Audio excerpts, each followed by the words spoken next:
Day 2 of road trip to Goa from Avinashi. November 4th நைட்டே நாங்கள் jack ஃபால்ஸில் மைரா ஜெருசபாலில் stay பண்ணிட்டோம். ஆனால் இங்கே வரதுக்கு முன்னாடி எனக்கு நிறைய டவுட்ஸ் இருந்தது. ஏன்னா நான் இது வரைக்கும் ஜாக் ஃபால்ஸை பற்றி கேள்விப்பட்டதும் இல்லை. எனக்கு இப்படி ஒரு ஃபால்ஸ் இருக்கணும்னு தெரியாது. அப்போ தான் இவங்ககிட்ட நிஜமாமே இப்படி ஒரு ஃபால்ஸ் இருக்கா, இல்லை தண்ணி கொட்டுமா, தண்ணி கொட்டலன்னா பார்த்துக்கோங்க. ஏன்னா இந்த ஜாக் ஃபால்ஸ்க்காக தான் நாங்கள் இந்த ரூட்டை வந்து சூஸ் பண்ணோம். It's completely typical 2-way root, இல்லைனா வேறு ரூட்டில் வந்திருக்கலாம் அப்படின்னு சொல்லும் போது அவங்க சொன்னாங்க இது இந்தியாவோட செகண்ட் லார்ஜஸ்ட் வாட்டர் ஃபால், கண்டிப்பாக நல்லாயிருக்கும் அப்படின்னு சொல்லி இருந்தாங்க. காலையில் நேரமாக எழுப்புனாங்க, எந்திரிச்சு குளிச்சு ரெடி ஆகிட்டு ரூம்லேருந்து அந்த வியூ பாயிண்ட் வந்து வாக்கபிள் டிஸ்டன்ஸ் தான். நடந்து போகும்போதே வந்து நமக்கு அந்த அருவியோட சவுண்டு கேட்டுச்சு, தண்ணி கொட்டுற சவுண்டு. ஓகே, தண்ணி கொட்டுது அப்படிங்கிறத நான் அப்போ தான் கன்ஃபார்ம் பண்ணேன். எனக்கு அப்போ தான் கொஞ்சம் திருப்தியுமே ஆச்சு. ஃபஸ்ட் அந்த வியூவை பார்க்குறக்கு நானும் ஆனந்தும் தான் போனோம். உண்மையாகவே நான் அதை எதிர்பார்க்கல, இல்லை கொஞ்சம் கூட எதிர்பார்க்கல அப்படின்னு தான் சொல்லணும். அவ்வளோ அழகாக இருந்தது.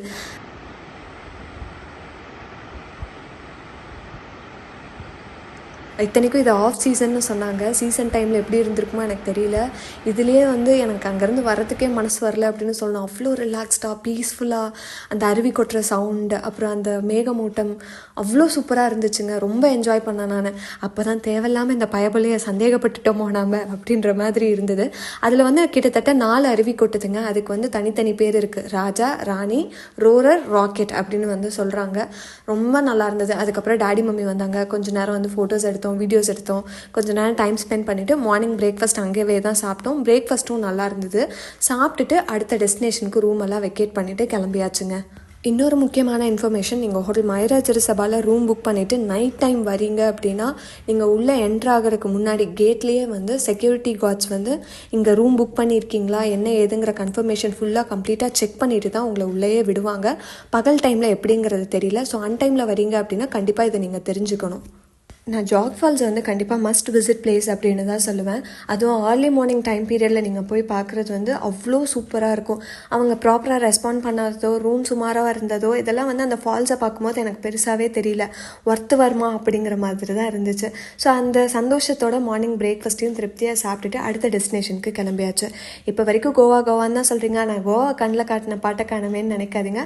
அடுத்த டெஸ்டினேஷன் கோவா தான். கோவா போகிற ரூட்டுமே வந்து அவ்வளோ அழகாக இருந்ததுங்க. பார்த்து ரசிச்சுட்டே போனோம், நிறைய பேசிகிட்டே போனோம். கோவா போனதே தெரியல, சீக்கிரமாக ரீச் ஆன மாதிரி இருந்தது. மதியம் லஞ்சுக்கு வந்து நாங்கள் நவலுமில் ஓஷன் வேர்ல்டு அப்படிங்கிற ரெஸ்டாரண்ட்டில் தான் சாப்பிட்டோம். அங்கேயுமே ஃபுட்டு வந்து நல்லா இருந்தது. ரேட்டுமே வந்து டீசெண்டாக தான் இருந்தது, ஓவர் ரேட்டட்லாம் கிடையாது. நாங்கள் இங்கே சாப்பிட்டதுக்கு காரணமும் கூட எனக்கு ரொம்ப பசி மீறிடுச்சு, தலைவலிக்க ஆரம்பிச்சிருச்சு. இல்லைனா வந்து அங்கே போய் நாங்கள் அப்பார்ட்மெண்ட்டில் ஸ்டே பண்ணுற இடத்துல வந்து சமைச்சு சாப்பிட்றது தான் பிளான். லேட் ஆயிரும் அப்படின்னு சொல்லிட்டு இங்கேவே சாப்பிட்டுட்டோம். இங்கே சாப்பிட்டு முடிச்சுட்டு அடுத்து நாங்கள் ரீச் ஆனது வந்து டபோலுமில் ரியோடி கோவா அப்படிங்கிற அப்பார்ட்மெண்ட்ஸ் தாங்க. அப்பார்ட்மெண்ட் ரீச் ஆகும்போது மணி ஈவினிங் 3:30 ஆகிடுச்சு. இங்கே வரும்போது கேட்குள்ளே என்ட்ராகிறதுக்கே செக்யூரிட்டி வந்து ஒரு டைமுக்கு 2 டைம் டபுள் செக் பண்ணி தான் நம்மளை உள்ளே விடுறாங்க. அதுக்கப்புறம் நம்ம எந்த டவருக்கு போனோம், அங்கே இருக்க கன்சர்ன் பர்சனை காண்டாக்ட் பண்ணோம். இந்த மாதிரி நிறைய ஒர்க்ஸ் இருந்தது. நம்ம புக் பண்ணியிருக்க அப்பார்ட்மெண்ட்டோட கன்சர்ன் பர்சன் வந்து அப்பார்ட்மெண்ட் கீ கொடுக்காம இங்கே பார்க் பண்ணுங்கன்னு சொல்லாமல் நம்ம எங்கே பார்க் பண்ணணும் எதுவுமே தெரியாது. நாம் ஃப்ரீ ஸ்பேஸில் அவங்க வர வரைக்கும் பார்க் பண்ணால் அங்கே இருக்க செக்யூரிட்டி கார்ட்ஸ் வந்து இங்கே நீங்கள் பார்க் பண்ணக்கூடாதுன்னு ஹிந்தியில் சொல்ல, நம்ம அதை புரிஞ்சுக்கிட்டு இங்கிலீஷில் ரெஸ்பாண்ட் பண்ணால் பாவம் அவங்களுக்கு இங்கிலீஷில் ரெஸ்பாண்ட் பண்ண தெரியல. அப்படி இப்படின்னு அவங்கள சமாளித்து ஒரு 1/2 மணி நேரத்துக்கு அப்புறம் வந்து அப்பார்ட்மெண்ட் கீ வந்துச்சு. அதுக்கப்புறம் பேஸ்மெண்ட்டில் போய் கார் பார்க் பண்ணிவிட்டு லக்கேஜஸ்லாம் எடுத்துகிட்டு 5th ஃப்ளோர் போயாச்சு. நமக்கு அங்கே தான் வந்து அலோகேட் பண்ணியிருந்தாங்க. ஏன்னா காலையிலேருந்து நிறைய விஷயம் நமக்கு அன்எக்ஸ்பெக்டடாக தான் நடக்குது. அப்பார்ட்மெண்ட்டும் எப்படி இருக்குன்னு தெரில. ஃபோட்டோஸில் ஒரு மாதிரி இருக்குது. அங்கே ஜெருசபாலியும் வந்து ஃபோட்டோவில் நல்லா தான் இருந்தது, ஆனால் நேரில் பார்க்கும்போது இப்படி இருந்தது. இங்கே வேறு எப்படி இருக்குன்னு தெரியலையே. இங்கே தான் லாங் டேர்மில் ஸ்டே பண்ண போகிறேன்னு பயந்துகிட்டே தான் போனேன். ஆனால் உள்ளே போய் கதவை திறந்தால் வந்து சூப்பராக இருந்தது. எனக்கு எங்கள் வீட்டில் இருந்த ஒரு ஃபீல் தான் இருந்துச்சு. நமக்கு அப்பார்ட்மெண்ட் பற்றி எக்ஸ்பிளைன் பண்ணுறதுக்கு நம்ம கூடவே ஒருத்தர் வந்தார். கிச்சனில் இதெல்லாம் இருக்குது, நீங்கள் வாஷிங் மிஷின், ஃப்ரிட்ஜ் இது எல்லாமே யூஸ் பண்ணிக்கலாம், எல்லாத்தையும் கம்ப்ளீட்டாக எக்ஸ்பிளைன் பண்ணிட்டு தான் போனார். கிச்சனில் பார்த்தா பேசிக்காக நமக்கு குக் பண்ணுறதுக்கு என்னென்ன வெசல்ஸ் தேவையோ அது எல்லாமே வச்சுருந்தாங்க. ப்ரெஷர் பேன் வச்சுருந்தாங்க, பேன் இருந்தது, பவுல்ஸ் இருந்தது, பிளேட் இருந்தது, டம்ளர் இருந்தது, இன்னும் ஒரு சில பாத்திரம்லாம் இருந்தது. அம்மா அதை பார்த்துருச்சா, இவ்வளோ வெசல்ஸ் இருக்குன்னு தெரிஞ்சிருந்தால் நம்ம எடுத்துகிட்டே வந்திருக்க தேவையில்ல அப்படின்னு சொல்லி புலம்பிகிட்டே இருந்தாங்க. பட் அப்பார்ட்மெண்ட் வந்து ஃபர்ஸ்ட் கிளாஸாக இருந்ததுன்னு தான் சொல்லணும். எல்லாமே கம்ப்ளீட்லி ஃபர்னிஷ்டு. ஃபினிஷ்டு தான். ஹாலில் வந்து சோஃபா, டிவி, அட்டாச்டு பால்கனி இருந்ததுங்க. பால்கனி வியூவுமே சூப்பராக இருந்தது. பால்கனிலேருந்து பார்த்தா அட்டில் பிரிட்ஜ் தெரிஞ்சுது. கீழே வந்து ஸ்விம்மிங் பூல் வியூ ரொம்ப அழகாக இருந்ததுன்னு தான் சொல்லணும். ஒரு master bedroom with attached bathroom இருந்தது. இன்னொன்று வந்து common bedroom and common rest room இருந்தது. மாஸ்டர் பெட்ரூம் அம்மா அப்பா எடுத்துக்கிட்டாங்க. நாங்கள் வந்து அந்த இன்னொரு சின்ன பெட்ரூம் வந்து எடுத்துக்கிட்டோம். கிச்சனில் வந்து உங்களுக்கு அதுலேயே attached dining table with fridge, kitchen vessels and கிச்சன்லேருந்து உங்களுக்கு ஒரு அவுட்டர் ஏரியா வருது. அங்கே வந்து வாஷிங் மிஷின் வந்து வச்சு அங்கே கிளாத்தெல்லாம் ட்ரை பண்ணிக்கிறதுக்கான எல்லா ஃபெசிலிட்டிஸும் கொடுத்துருந்தாங்க. ஒரு எப்படி சொல்கிறது, அதுதான் வீட்டை விட்டு நம்ம தள்ளி இருக்கோம் அப்படிங்கிற ஃபீலே இல்லை. வந்துட்டு லக்கேஜஸ் எல்லாம் எடுத்து வச்சுட்டு அவங்க ரூமில் எல்லாத்தையும் செட்டில் பண்ணிவிட்டு அப்பா அம்மா கொஞ்சம் நேரம் படுத்துட்டாங்க. நானும் ஆனந்தும் கீழே வந்து ஸ்விம்மிங் பூல் போயிட்டோம். நான் ஃபஸ்ட்டு எனக்கு ஹெட்டேக் இருந்துகிட்டே இருந்ததுனால நான் சானாபாத் போகிறேன் அப்படின்னு சொல்லிட்டு அங்கே போயாச்சு.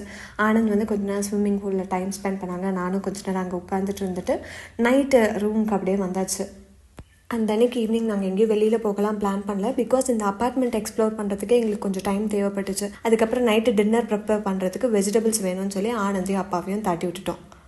நாங்கள் ஊர்லேருந்து பேசிக்காக அரிசி, பருப்பு, மசாலா, காஃபி தூள், டீ தூள், சுகர் இதெல்லாமே எடுத்துகிட்டு வந்திருந்தோம். ஆனாலும் அப்பார்ட்மெண்ட்டில் வந்து பேசிக்காக coffee powder, tea powder, milk powder, salt, sugar இதெல்லாமே ரொம்ப ப்ராட் மைண்டடாக யோசிச்சு வச்சுருந்தாங்க. சும்மா ரெண்டலுக்கு விடுவோன்னு இல்லாமல் இது எல்லாமே வந்து பேசிக்காக வச்சுருந்தாங்க. அது மட்டும் இல்லாமல் அங்கே மிக்சியும் இல்லை. நாங்கள் அந்த மேனேஜர் கிட்ட வந்து சும்மா தான் கேட்டோம், அவைலபிளாக இருக்குமா இல்லையாங்கிறதுலாம் தெரியாமல் அம்மா கேளுன்னு சொன்னதுனால நான் கேட்டேன். அந்த 6 டேஸ்க்குமே ஒரு 200 சார்ஜ் பண்ணிவிட்டு அந்த மிக்சியும் கொண்டு வந்து வச்சுருந்தாங்க. ரொம்பவே கம்ஃபர்டபுளாக இருந்தது. கடையும் கூட அப்பார்ட்மெண்ட் ஒட்டியே கிராசரி ஸ்டோர் வந்து இருந்தது. இவங்க போய் வெஜிடபிள்ஸ் எல்லாம் வாங்கிட்டு வந்துட்டாங்க. அம்மா வந்து டேடிக்கிட்ட சின்ன வெங்காயம் வாங்கிட்டு வாங்கன்னு சொன்னால் அங்கே கடையில் வந்து சின்ன வெங்காயமே இல்லையாம்மா. அவங்க ஸ்மால் ஆனியன்ஸ்ன்னு கேட்டாலோ இல்லை ஷாலட்ஸ்னு கேட்டாலோ முழிக்கிறாங்க அப்படின்னு சொன்னாங்க. அதுக்கு அடுத்தடுத்த நாள் மார்க்கெட்லலாம் போய் பார்த்தா தான் தெரிஞ்சுது கோவாவில் வந்து சின்ன வெங்காயம் பெருசாக பயன்படுத்த மாட்டாங்க போல். அங்கே எங்கேயுமே வந்து அவைலபிளாக இல்லை. இவங்க வெஜிடபிள்ஸ் வாங்கிட்டு வந்ததுக்கப்புறம் அம்மா வந்து சாப்பாடு வச்சு ரசம் வச்சு தக்காளி கடைஞ்சு அந்த அன்றைக்கி நைட்டு திருப்தியாக சாப்பிட்டுட்டு படுத்துட்டோம். நம்ம வெளியில் ஒரு இடத்துல படுத்தோம் அப்படிங்கிற ஃபீலெல்லாம் இல்லாமல் திருப்தியாக படுத்து நிம்மதியாக தூங்கணும். நம்ம ஒரு லாங் வெக்கேஷன் போகிறோம் அப்படின்னா நமக்கு ரொம்ப முக்கியம் ஃபஸ்ட்டு அந்த ஸ்டே தான்.